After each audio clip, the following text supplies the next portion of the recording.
Inward 2.5 somersaults dalam kedudukan pike, kesukaran tertingginya 3.4 kerana dia mahukan pingat. Mungkin juga boleh menempatkan dirinya dalam kedudukan pingat gangsa di sini. Dan nantikan terjunan yang terakhir untuk Chawan Wat.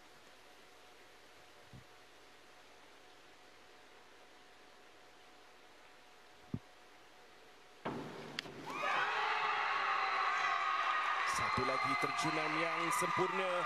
Chawan Wat melakukan 3 terjunan terakhirnya dengan cukup baik. 7-7-7, dia dipingat. Kedudukan pingat perak memintas kedudukan Yong Rui Ji dari Malaysia. Oh, Singapura, Thailand, emas dan perak. Gangsa sahaja untuk Malaysia dalam acara yang didominasi oleh Malaysia.